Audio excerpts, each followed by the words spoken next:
see how this goes. There it is. Do you see it? You guys see it? Hey, YouTube. So we're live on the YouTube, and I think I called you guys DUI gurus.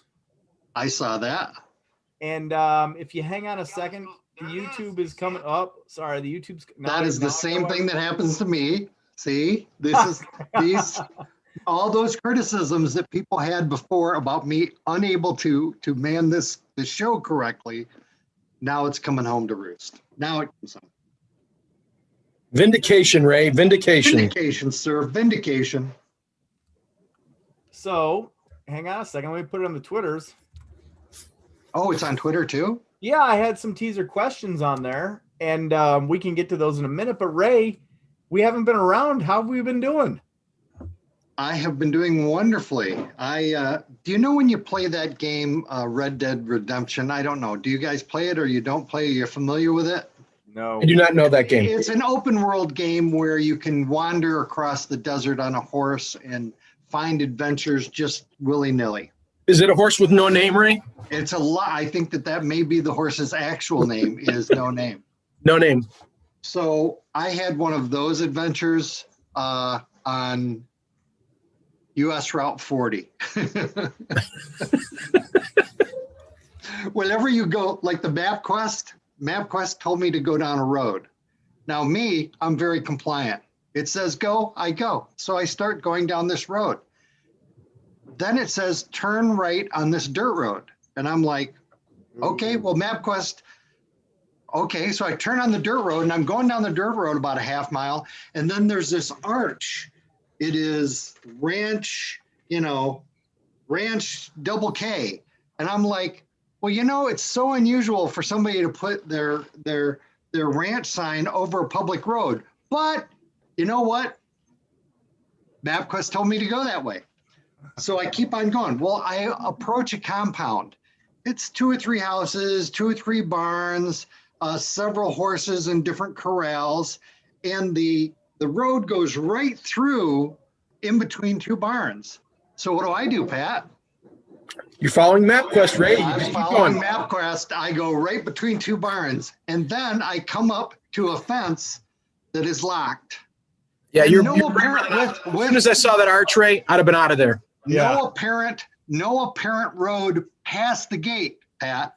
But clearly on MapQuest, the county road continues on. So I see the door open on one of the houses, and a guy kind of walks out, and he's like, how can I help you? And I said, well, here's what's going on. And Ray, how many miles away were you from where you should have been at that point? Well, what happened was there was a 60-car pileup in front of us by 0.6 of a mile on I-40. That closed I-40. Now, the thing is that I-40, as many of all of our viewers may know, follows old Route 66. So old Route 66 is right down the side of one of the roads. However, one of the things that they did, this is a guess, one of the things that they did to make people not put high traffic on old Route 66 was to chop it up so it dead ends. So when you leave the highway to try to go on old Route 66, it goes down a mile and then it just chops into a ditch. So one frontage road was blocked, another frontage road was blocked. We headed down a road and the MapQuest went screwy. It sent us to the guy's farm. Nice farm guy. I don't know if you'll ever watch this. Probably you won't.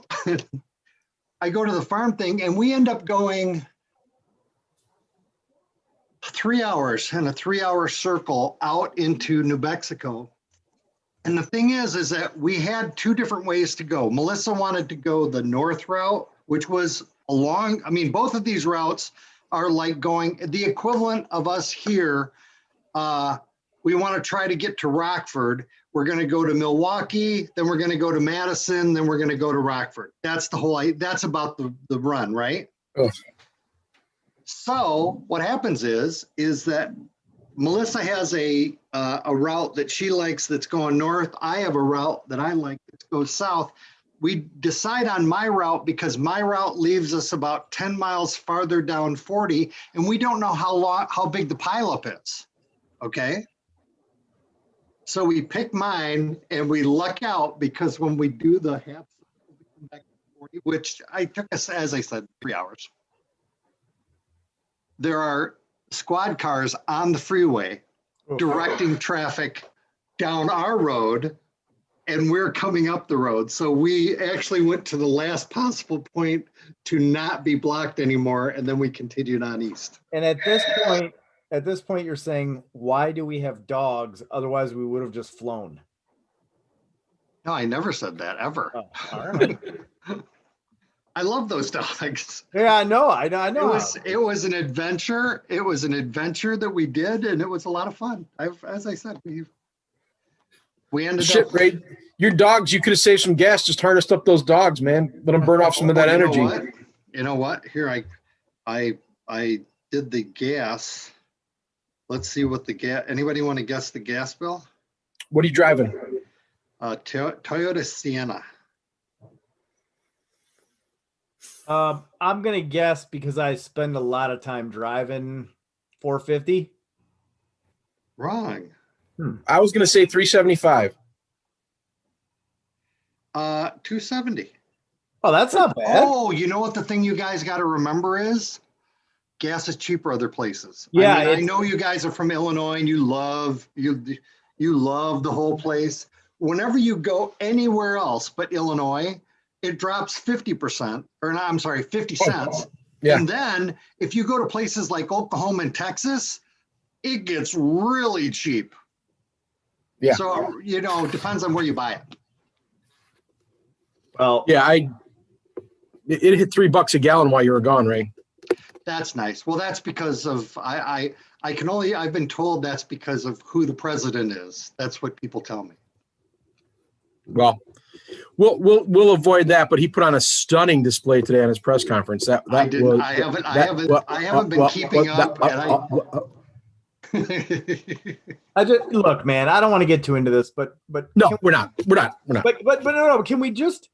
You can stumble downstairs or down a ramp upstairs. You can wear a diaper. You can bumble. Can we just elect a guy who's not going to drop bombs on people? Like, is that too much to ask? And I think this cuts both damn ways. I think that you're asking too much. I know. I think that's a huge ask these days. Can we just all come together and stop killing people for no reason? That's all I'm saying. That's all I want. Oh, it's never for no reason, Matt. It may not be the reason that you like. It's never for no reason. Sport. Is that better, Ray? We're basically trophy hunters out there. I mean, it's ridiculous. But anyhow, speaking of, when we're done here, Matt, I do want to explain in great detail the gator hunt that young Thomas Walsh and I will be partaking in July. Yeah, Pat, I don't want to get too far afield because we got things to talk about. If you really want to go hunting, Wisconsin just had that huge wolf slaughter, and they're doing another one in the fall. And I was telling Jeff, a buddy of ours, that Wisconsin's wolf season in the fall will overlap deer season. So if you want to get a tag for both and sit in a tree and shoot whatever comes by, you can do it. I'll shoot a wolf if he's coming at me. I'll shoot a wolf if it's me or the wolf. What kind of wolf? I ain't wolf? Gonna go shoot a dog, man. What kind of wolf are they? They're giant gray wolves. To make a long story short, and I don't want to get too into it, but when the wolves got delisted, the state of Wisconsin got sued by some people from Kansas who forced them to have a wolf hunting season on 2 weeks' notice, and it was not very well regulated at all. And they slaughtered like 80% over the quota because of the way they were allowing people to delay the reporting of the wolves. So they were hoping for like 119 wolves, and they ended up losing to 12, and now they're forced to have another season again in the fall.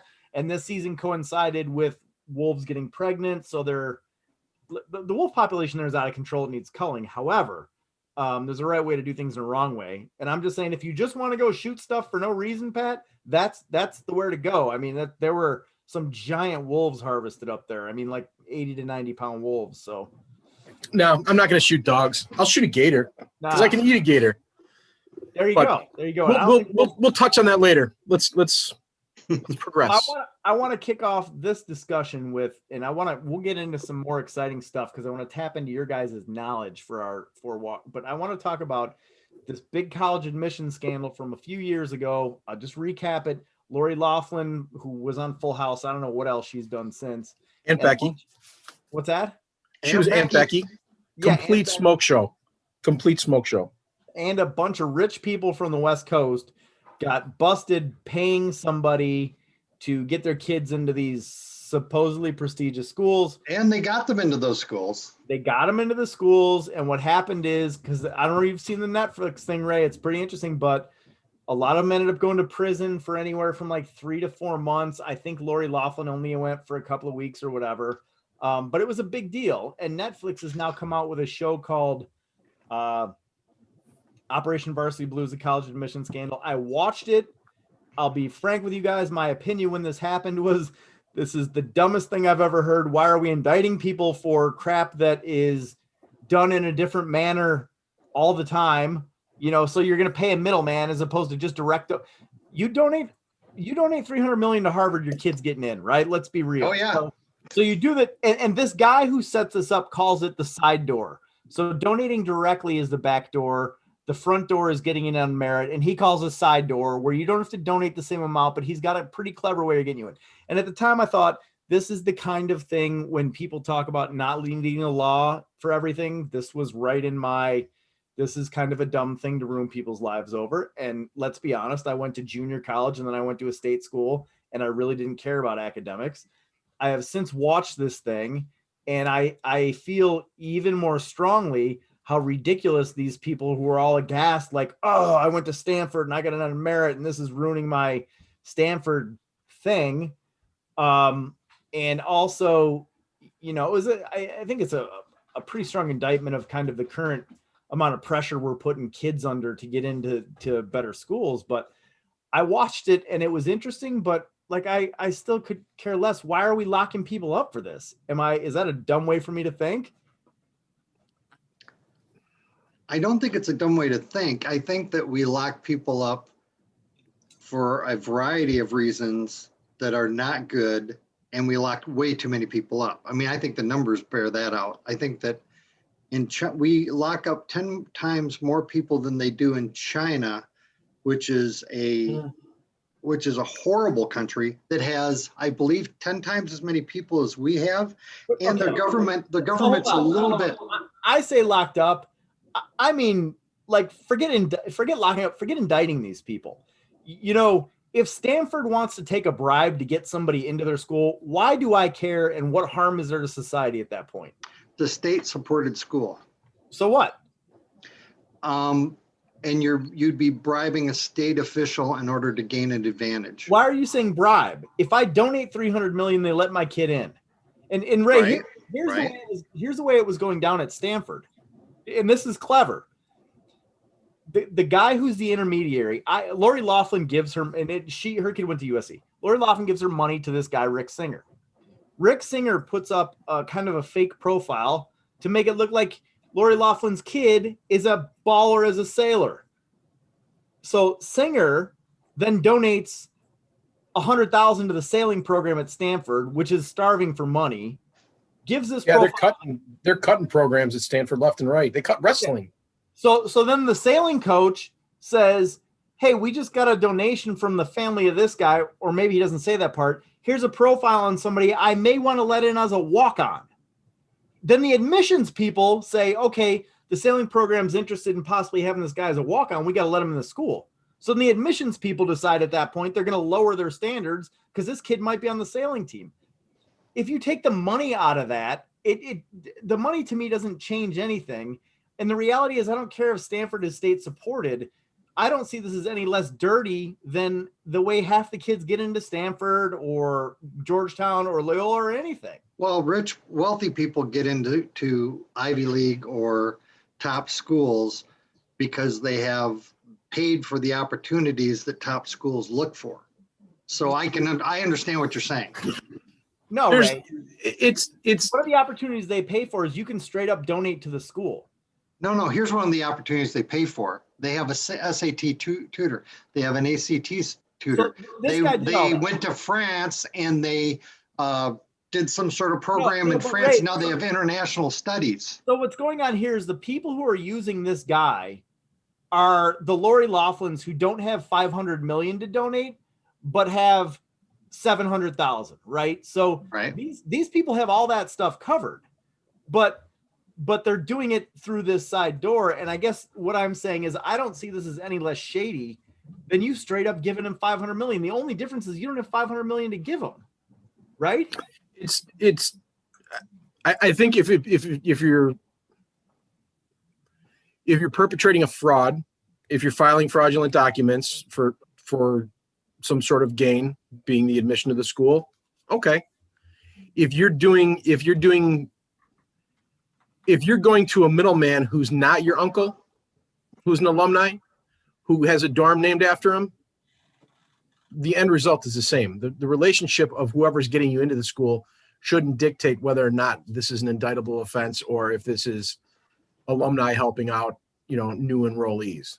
I think if there was a crime committed along the way, and it seems to me, and I haven't seen the Netflix. Having, 2 kids in college and 1 kid going next fall, having done the admissions process, I don't know. I mean, there's some things if you want to, for student loans or whatever, there's documents you have to attest to, but it doesn't sound like anything that they did required attesting to. It doesn't sound like there was a fraud. So other than maybe the bullshit, the BS, sports recruiting page. So there are some of these kids where he has a fake proctor come in. So he'll get a kid into doing the SAT, but get the special accommodations because the kid has a condition, right? And then he has a special proctor he flies in, and after the kid takes the test, the proctor sits down and takes the test. And of course, that guy's done a million tests, and he gets a perfect score every time. There is some of that. He gets a believable score. No, he's hitting like 34s, 36s left and right. That guy made a lot of money and went to jail. But my point is, I'm not meaning to say this is okay. I'm not meaning to say it's morally good. I'm meaning to say things can be bad and they can be ridiculous, but they can also not be illegal. And that's kind of where I look at where this should be. It's if somebody's taken the entrance exam and you're submitting that is, that exam of little Johnny, that's a fraud that could be charged. Because at that point, little Johnny's taking Susie's spot.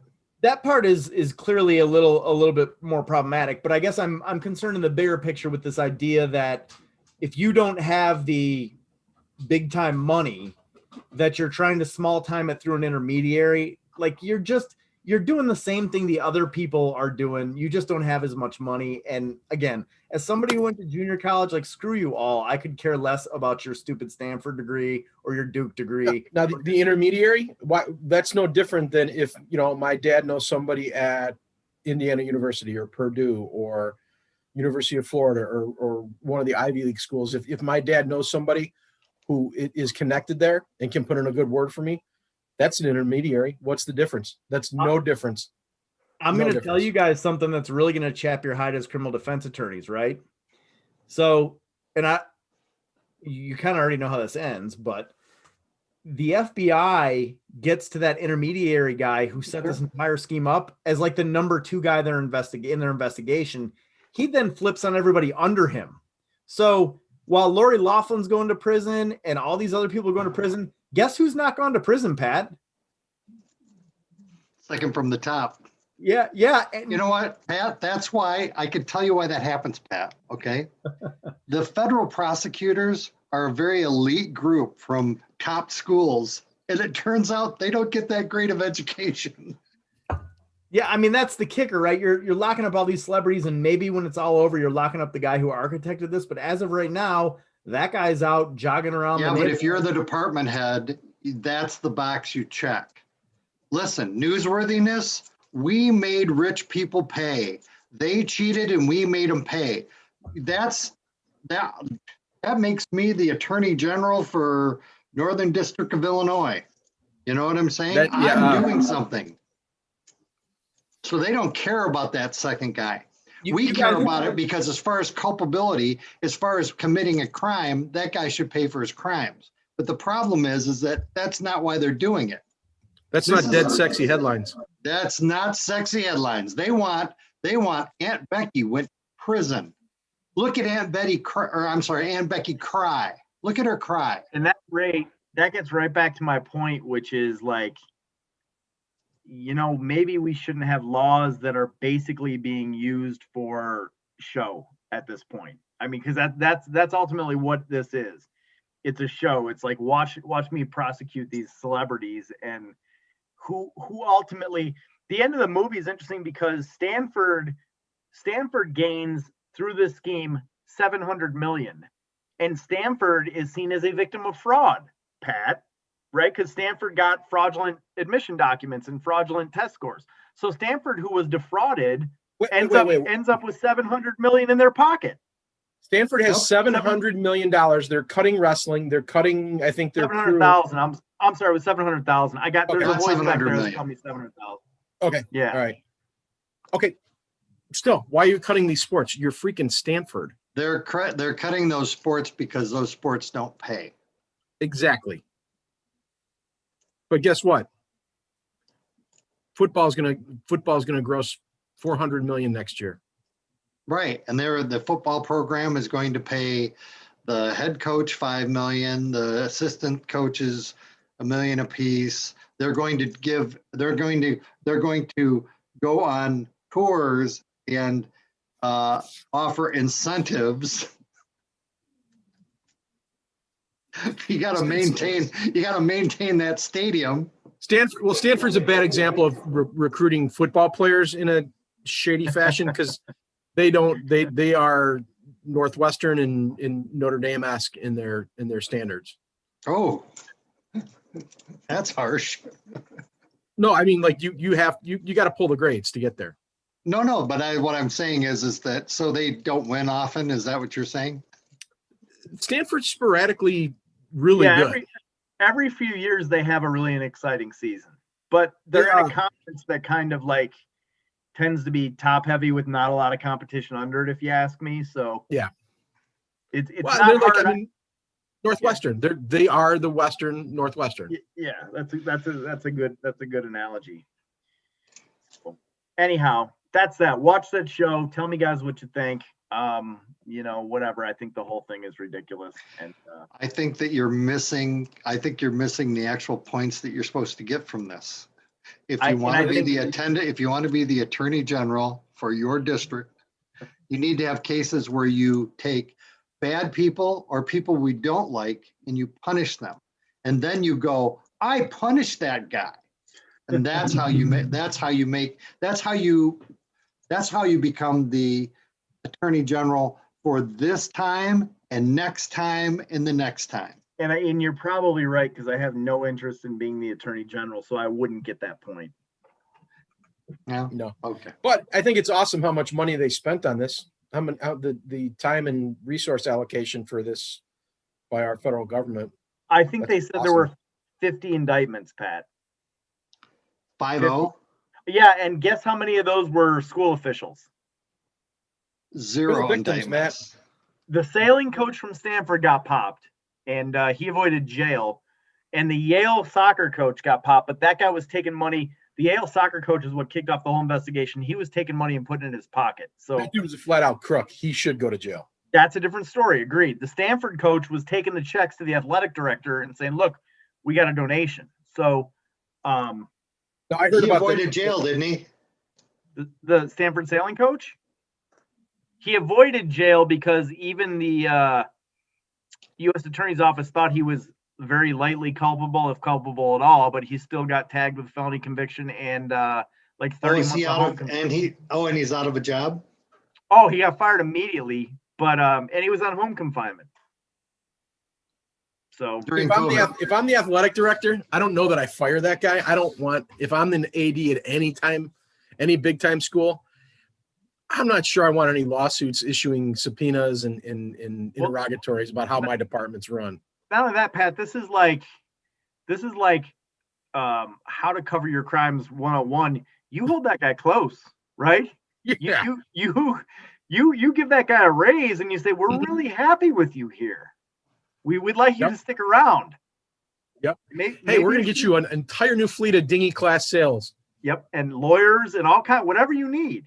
Yeah. Yeah. I don't know that I want anybody digging in the finances of the athletic department of any Pac-12 school, for sure. What's your next topic, Matt? All right, Ray. I promised the public here. Mara, do you have any questions you want to ask Pat or Ray? You're digging deep here. Hey, you're digging Mara, deep. The short hair looks fantastic. Nicely Mara, done. Pat says he likes the short hair. And for a great reason. She says thank you. So, I mean, I don't know if you noticed, Pat, but she's not the only short hair in the house right now. And yours is equally stunning. So I promised the people, you guys, really quick, I could be wrong about this. Pat, you went to did you not get certified by the people who teach the cops the DUI sobriety tests? Yeah, we took the class to get certified in administering them, and then we took the instructor course too. So are you certified to instruct other people how to administer those? I am. So that's pretty impressive. Now, Ray, you don't have that certification, but you've done like a billion DUI trials. I've done a few. I've done a few. So you guys, when you guys talk about, I want to be clear, when you talk about DUIs, you guys are not just like some dudes who do DUIs. You are people who know this crap inside and out.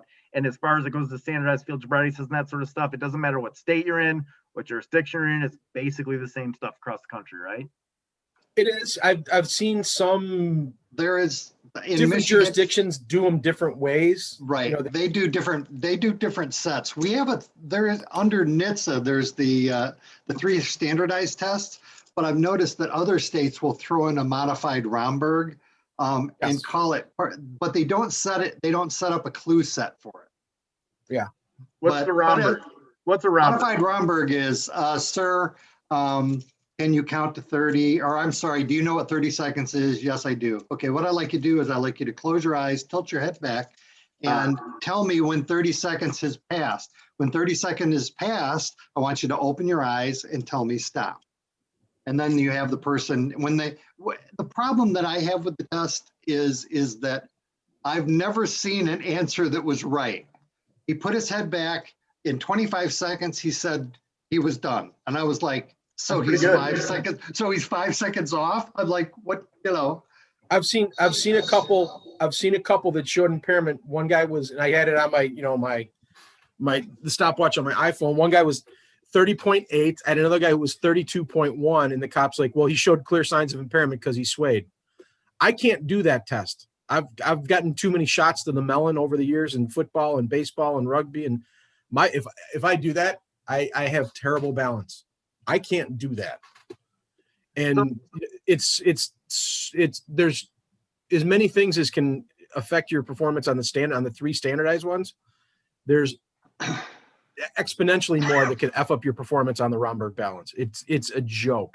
So let me ask you guys this, and this maybe is a loaded question. You're a dude, you're driving down the road, you're pulled over, the cop says, I want you to do some tests. How do you pass them? Don't take them. I just ran a motion to quash and suppress today. And my guy did it perfectly.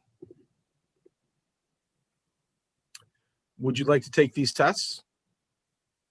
No, thank you. No bad driving, no dexterity issues, no problems. His speech was flawless. He was asking intelligent questions of the officer, more than I liked. Would you like to get out of the car? No. Okay.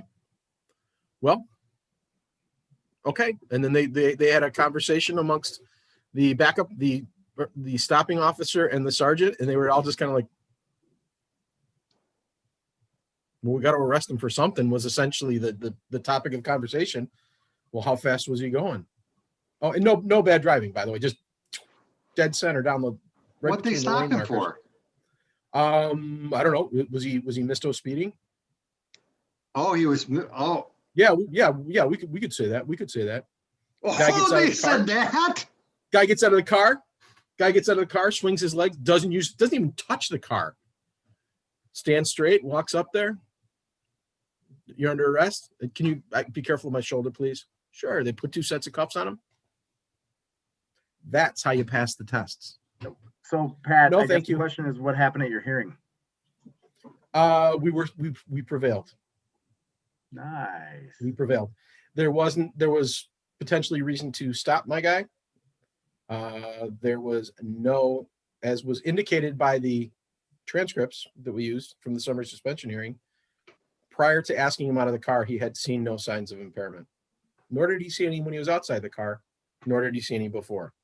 This reminds me, and I might have told you guys about this, my favorite ever DUI video is our buddy who works for the Crystal Lake District Police Department. Not the car in front of him, but the car in front of that he claims is swerving at night. And there's a video of this, and you can't see any swerving. They go around it. Anyhow, he's got to ride along with him from another department because I think they're on a grant and work in a special detail in a different jurisdiction. And this is all audio recorded. They go up, they talk to the driver, no mention of alcohol, no nothing, swerving. The guy's like, no, I wasn't swerving, whatever. They go back to the car, they're writing the ticket. And our buddy from Crystal Lake Park District Police says out loud on a hot mic to the other guy, what'd you think about him? And the other guy says, seems all right to me. At which point our hero says, yeah, but I'm going to have him do tests anyways. Nice. All on video. That case resulted in a DUI arrest that also resulted in a case that was dismissed because the Crystal Lake Park District prosecutor got the video and had no time for any of that. God bless him. In answer to Max's questions, they might as well be carnival games because even though I've passed the certification to administer them and instruct people how to learn how to administer them, physically my legs are not able to. My knees are shot. That's a problem. I am too far overweight to fall within the category of these standardized tests. I don't know if I've told this story before, but I had a person from NHTSA on a jury. Really? Yeah. So he was one of the guys who worked on the field sobriety and the field sobriety standards, and he told the judge that he didn't feel like he could be fair to the people administering the tests. He said he couldn't be fair. He said that because I work with it every day, I can't be fair. And as a result, he asked to be excused and the judge excused him. And so, like, to Pat's point, one of the things that's interesting about these tests is there's actually on paper kind of a broad range, but there's ranges about footwear, weight, age, physical impairment. And in your guys' experience, what weight do the cops put in those factors that NHTSA says you shouldn't even do these tests for? Well, what happens is, and this is something that happens nearly every time, is a police officer will tell you, did you, I'll say the person had this factor. Let's say they were overweight or they were over 60. And I'll say, what weight did you give to the fact that they were over 60 or they were overweight? And they'll say, did you take it into account? And they'll say, yes, I took it into account. And then I say, one of my favorite questions. How did you take it into account? And they'll be like, well, I just took it into account. But how did you do that? Right. And the problem is that they don't subtract any clues. They don't make any kind of change in their assessment. And it just seems, I mean, we're giving away our secrets, but the thing is, the juries love to hear that from a police officer. The guy told me he had a back surgery. He was over 60 and overweight, and the test tells me not to do it, but I did it anyway. And you just see the jury and they go, why are we here? And I think that answers the question which Pat was dying to answer, which was, Pat, you got a person who's 350 pounds, the test says, and wearing, let's say it's a woman or a man, 350 pounds and 6-inch heels, the test says this shouldn't happen. And what does the cop do every time? Let's give it a shot. Yeah, let's give it a try. Even when they say, hey, do you have any back or knee issues that would cause you balance problems? And the person's like, yes.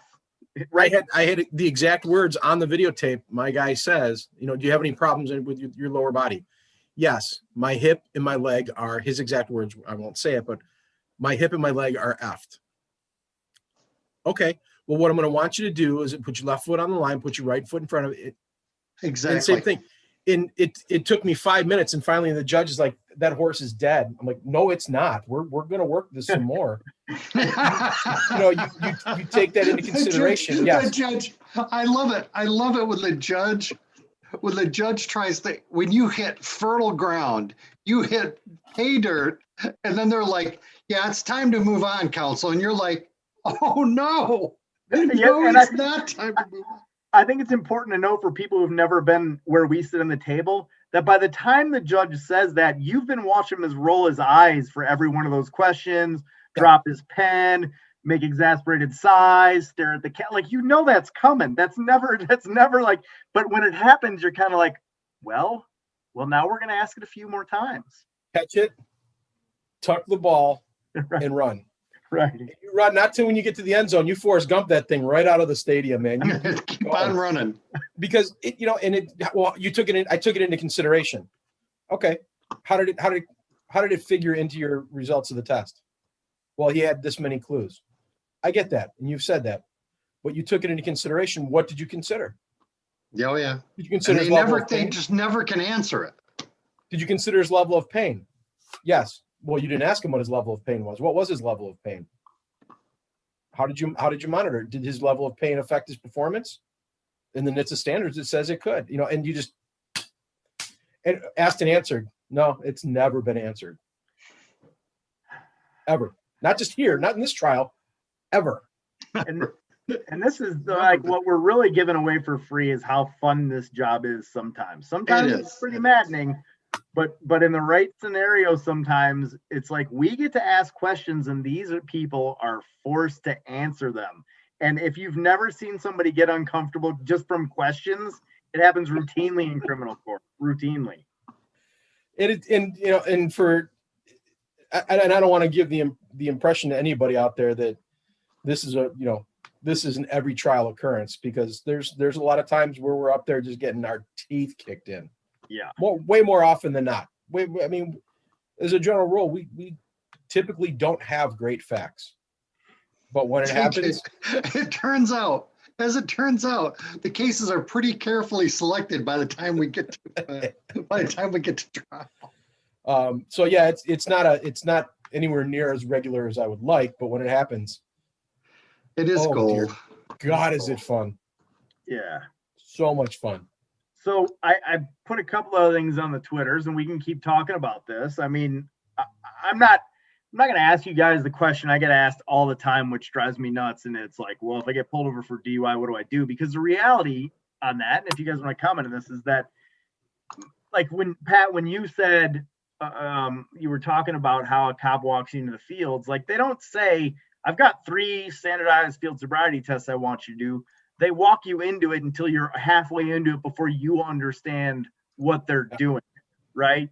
So my advice to people is always like, I can tell you don't do field sobriety tests, but watch videos and train yourself to learn on how they get you from driving in a car to doing that test, because it's not they don't signpost it. It's like, oh, sir, I just want to see where you're at tonight. I just want to see where you're at tonight. You know, there's like, we're just talking. We're just talking. You're okay to drive tonight. It's that kind of thing. And the key is, like, everybody can remember, at least when they're sober, don't do the test. But the practical buildup to that is not something that can be necessarily roadmapped unless you've seen it a million times and you know it's coming. It's easier said than done. Even people who've had multiple interactions in a DUI. Your adrenaline's flowing, and there are times where perhaps our clients have been overserved and they're not thinking very clearly. But yeah, it's are you okay to drive? I'm fine to drive. All right, well, why don't we get out of the car? We're just gonna let me just confirm that for myself. I just want you to show me that you're okay to drive. Yeah, I want to make sure you're okay. Yeah, and the guy gets out with a walking boot and a cane, and we're just talking man to man here. Let's just wheels himself out the back in a wheelchair because it's a handicapped car, right? Right. Like, sir, I need you to stand up and do these tests. in one of the questions, one of the things you put out on the Twitter sphere today is, what is my least favorite thing to hear somebody say when a cop is at the window? We're not even at the DUI phase yet. Hi, this is, Officer Walsh with, Mayberry Police Department. You know why I stopped you today? Oh yeah, I was speeding. Or yeah, I was swerving. I was on my phone. I was texting. I was doing something like that, because right there you have just taken, a fairly large chunk out of any emotion I have, because you're acknowledging that this guy was right in stopping you. And just, and I always tell people, anytime a cop says, do you know why I did something? He's asking you to crawl into his brain, and you don't ever have to answer that. You can look at him and you don't even have to say, I'm not going to answer that. You can look at that guy and say, no, I don't know why you stopped me, right? You're not lying. You're not being dishonest. Like, that's a question. You can say, say no. No, I have no idea. You can shrug your shoulders. You don't have to say a word. You can say, I thought maybe you wanted a race. You thought maybe I had donuts. There's a million things you can say. Preferably, just look at him and go. You guys want a real world anecdote on this note? And I'm going to incriminate myself right here. It's about a year and a half ago. I am flying from King County Court to McHenry County Court, and right where Route 47 squeezes down into the railroad tracks, I'm late. I'm being called by the bailiff. It's not a good situation. I've got my phone in my hand and I'm looking at it. I'm not texting, but you could arguably say I have an electronic communication device and I shouldn't have. And I acknowledge that was a bad idea. And I'm a little over the speed limit. Okay. All stuff shouldn't have happened.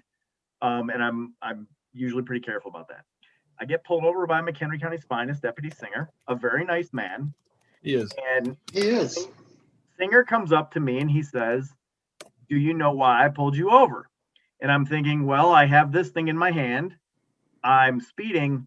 And also at the time I had some brake work done on my car, and there was a hanger that was used to hold the brake up, and it was not removed. So I knew there was something dangling from the bottom of the car. So what do I say to Singer? I said, no, I don't know why you pulled me over. And he says, it's no big deal. Your registration's expired. Now, I was like, oh, sorry about that.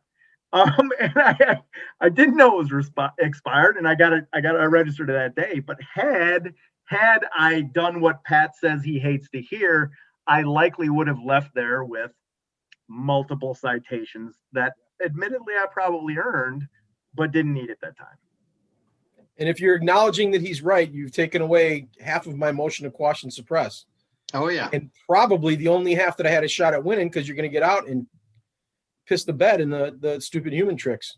Yeah, and I think it's important when you get that question, which is at the outset of almost every traffic stop, when you're saying no, which I think is a better response than just being non-responsive at that point, yeah, you have to be polite about it. You don't want to be antagonistic at all, because there's no reason to be antagonistic at that point. You can just politely say no and leave it at that. No, sir, I don't. That is not the time to challenge their authority yet. We'll do that later. So Ray, I think that's one of the problems. That's one of the problems that people have, is they want to try to win their DUI case out at the scene. That's not where you win a DUI case. You win a DUI case when they are not able to produce the evidence to convict you. And that doesn't happen out at the scene. It either happens, you give it to them, or you don't. You're not there to try the case out on the side of the road. And if you try to, it's not going to go well. Yeah, and the best thing you can get out of being arrested for DUI or a traffic stop is to be so polite and inoffensive and not rememberable that cop forgets about you the next day. You don't want to be the one where he sees the name and he's like, oh, this is the guy who flushed the toilet paper down the toilet and lock up and flooded the cell. I better show up to court on this one. You don't want him, looking your court dates up. You want to be not remembered if all goes well. Right. So, I don't know. I put something else up there about, keeping things a little light today. Ray just got back. We don't need to bombard him with big stuff, but I always get asked, I originally put up there, like, we're going to talk about the worst or grossest thing we've ever dealt with. And I typed that into Twitter, and then I thought, I don't want to talk about that. There's so much stuff that people ask me about that I just, like, I don't know if I've got PTSD, but I've seen things in here I never would have imagined occurred from this side of things. So what I put on there, you guys can talk about that stuff if you want, was oddest or funniest cases you guys have ever dealt with or are dealing with now. Well, the thing is that, and it's exactly what Pat said, it can be the funnest job in the world. We used to have a charge called allowing somebody to drive under the influence. I think we still may have it. They don't charge it anymore, but I had a police officer on the stand, and I asked him, I said, were you trained to detect people who are under the influence of alcohol? And he says, oh, yes. And I said, how long did that training take? Oh, it took 40 hours. And I said, and you studied hard and you passed all the tests, didn't you? And I said, you would need to have that training in order to definitively determine whether somebody was under the influence, right? Yes. So did the defendant have that training? No. Thank you. Good night. I'm good. Thanks, Judge. I'm good. Thank you so much. Have a good night. Have a good night. You just never know how good it's going to be when you put people on the stand. Sometimes they can say stuff that sinks you, and that's horrible. Sometimes they say stuff that just makes your case and just makes it in spades, and you just know that you've prevailed. It's funny you're saying this because this happens less, I think, in the DUI side. And I don't know if I told you guys about the trial I did a couple of weeks ago on the violation of order protection. But I was thinking the other day about, like, the biggest victories, not the biggest, the most memorable, funny victories that I've ever had are not cases that I knew were going to be memorable and funny going along the way. It's cases where you put somebody on the stand and you're just like, wait, what did they just say? Like, I wasn't expecting, where did that come from? And the crazy thing about this job is, to some extent, that happens in every single trial. But there are some cases where you're like, where did, like, there are times you walk away and you told your client, like, yeah, you hired me and I'm pretty good and that's why we won it. And you're looking at them going, what just happened? And a police officer digs in his heels and buries himself, and you're like, I didn't cause that. That just happened. Or a cop is so stubborn, not even a cop, a witness is so stubborn, they think they want to give you an answer that hurts you. They back themselves into the wrong answer, and then they're stuck with it. I mean, it happens all the time in this job. And it's crazy when people talk about how we're clogging up the system, or I mean, like, it really is. People should spend, like, there should be part of a civics class in high school that forces kids to sit in these courtrooms and just realize, kind of figure out what's going on, because it is the people's court, maybe not quite as staged, but it's not far off. Do you remember, I won't even say 10 years ago, less than 10 years ago, you used to have 3 or 4 times a semester, you'd have 40 or 50 kids come in and watch a contested hearing. You would have a group of maybe 5 kids who were doing a project for their civics class. I don't even think they teach civics anymore, to be honest with you. Yeah. But you just don't see it anymore. One of them would grab you, hey, can you explain to me what was just going on there and what happened? And that they don't have any idea what's going on, and just they don't have just the basic. Now, I'm not saying that a layperson should understand every little thing we do, because that's why we do what we do, because most people don't. But I mean, there's people who don't even understand the framework of a jury, or I mean, it's not being taught anywhere. It gets my goat that and I understand with younger kids, there's financial reasons to not come to jury selection. But what really gets me up in arms is that, you can teach people what their rights are. You can teach the Bill of Rights. Literally none of that stuff matters unless a decent cross section is coming to jury selection. Like, jury selection, or not jury selection, jury duty there should be a semester in high school on jury duty, drilling into people's heads how absolutely important this is for every word written in the Constitution and in the law books. I mean, it's amazing how, I guess, underappreciated and undereducated people are on the importance of jury duty, Because as you guys know, even just having enough jurors to show up to do a jury trial can change, it's like baseball, right? Like when your number 3 hitter is hitting and then you put a good number 4 behind him and now they got to pitch to your 3 guy because they want to pitch to the cleanup guy. It has a ripple effect on the entire batting order. And while we're not all on the same team necessarily, like having the ability to do juries with real juries affects it's got a ripple. It ripples down to traffic court and what kind of offers will be made there. It does. I've never received a jury duty summons. Really? Never. Well, I did get one just before I was moving from Michigan. When I was with the prosecutor's office, I got one, and it was for 2 weeks after I was going to start at the state's attorney here. And I called them, and they said, "Don't worry about it." And I've been in McHenry County I lived in Cook County for 6 years after I turned 18. And then I've been in McHenry County 25 years. Matt has a theory. Never. Matt has a theory about how they draw up those, I do. how they grab the people. And the thing is that I think I'm getting Judge Lind. no, but the thing is that he says that they may pull it from the driver's records, they may pull it from the voters, or they may pull from a combination of both, which means that there's a certain segment of the population that's more likely to be picked. So yeah, but I mean, how many times have you heard somebody say, "Yeah, this is my 3rd time or my 4th time"? Are you kidding? I've had people say this is my 5th time.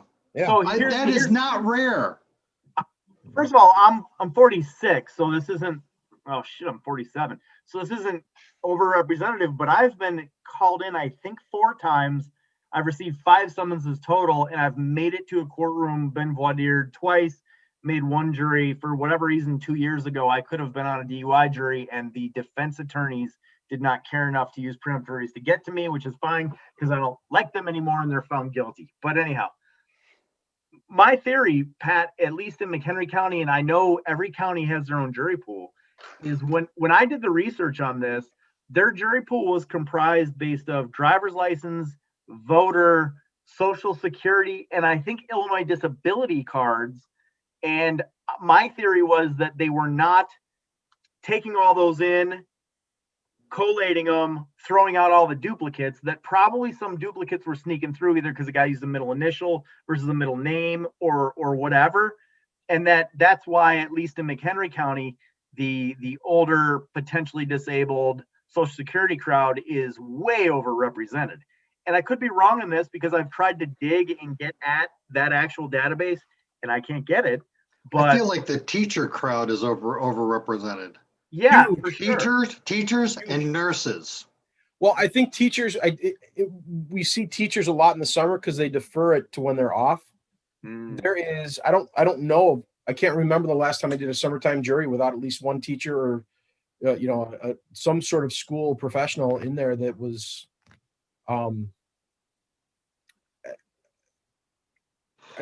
they're thick in the summer, man. There's a lot of school personnel in the summer. Yeah. So my theory, I mean, Pat, that's a good thought on the teachers, but the thing with this system, which I think we talked about last time we were here, is the scary thing about the system. There's forces behind the scenes that we don't get to pop the lid off of and look at. We don't even get to look at it. Like, forget making an argument. We don't get to look at it. And we talked about this last time in the context of the judge in Cook County who was being SOJ'd and everything. So all of a sudden the computer stopped assigning him. Right. I think that's what's happening to me on jury selection. I don't think anybody wants me in a jury. That's exactly what I'm saying, Pat. I will personally invite you to my next jury trial. But what I'm saying is, I think that this is the thing about the system is that there are forces behind there that could skew it that never get analyzed. Nobody ever turns the light on. You don't get to find. And why? Why is that? They can. I know why. It's because you have not filed a class action lawsuit on it, Matt. When we're off the air, Ray, I'm going to talk to both of you guys about the next class action I'm about to file. So we could talk about that in a minute, but that's not it. But I've tried to get that information through the jury commissioner. I've made motions and cases, and I